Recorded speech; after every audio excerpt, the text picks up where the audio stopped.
রিমালের ভয়াবহ তাণ্ডব। ঘূর্ণিঝড় রিমালের তাণ্ডবে যে ক্ষয়ক্ষতি হয়েছে, একজন ইতিমধ্যে নিহত হয়েছেন। কোন কোন জেলাতে কঠিন আঘাত এনেছে, এমনকি আরো কোন কোন জেলাতে আঘাত আনতে পারে, এই ভিডিওতে দেখতে পারবেন। কি বলছেন আবহাওয়া অধিদপ্তর, আসুন সেই ভিডিওটি দেখে আসি। অবশ্যই ভিডিওটি না টেনে পুরো ভিডিওটি দেখবেন। চ্যানেলে নতুন হলে সাবস্ক্রাইব করে রাখবেন পরবর্তী আপডেট পাওয়ার জন্য। ভিডিওতে একটি লাইক দিয়ে দেখতে থাকুন। ভিডিও সম্পর্কে অবশ্যই আপনার মূল্যবান মতামত কমেন্টে জানাবেন। দর্শক, ঘূর্ণিঝড় রিমালের তাণ্ডব কিন্তু ইতিমধ্যে শুরু হয়ে গিয়েছে।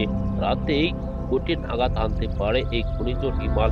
ইতিমধ্যে কিন্তু তারা ঘোষণা দিয়ে দিয়েছেন। আবহাওয়া অধিদপ্তর লোকেরা কিন্তু সমুদ্র এলাকায় গিয়ে তারা মাইকিং করছেন, সাধারণ জনগণকে আশ্রয়কেন্দ্রে যাওয়ার জন্য বলছেন।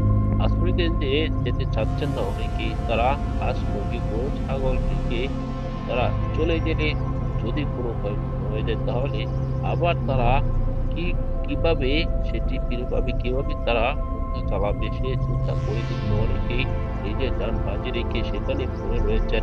দর্শক, সকলের জন্য কিন্তু দোয়া করছেন পুরো বাংলাদেশের মানুষ। দর্শক, ইতিমধ্যে সমগ্র এলাকার জনগণ কিন্তু কঠিন আতঙ্কে আছেন। দর্শক, সকলের জন্য অবশ্যই আপনারা দোয়া করবেন। দর্শক, এই ভিডিওতে আপনারা যে তথ্যগুলো পেয়েছেন, এসব বিষয়ে আপনার মূল্যবান মতামত কমেন্টে জানাতে ভুলবেন না। পরবর্তী এরকম ভিডিওগুলা নিয়মিত পেতে হলে, এরকম ঘূর্ণিঝড়ের আপডেটগুলা পরবর্তী ভিডিওতে পেতে হলে চ্যানেলটিকে সাবস্ক্রাইব করে পাশে থাকা বেল বাটনটি অন করে দিবেন। ভিডিওতে একটি লাইক দিয়ে শেয়ার করে অন্যদিকে দেখা শুরু করে দিবেন। এই মুহূর্তে বিদায় নিচ্ছি, দেখা হবে পরবর্তী কোনো ভিডিওতে। ভালো থাকুন, সুস্থ থাকুন। আসসালামু আলাইকুম ওয়া রাহমাতুল্লাহ।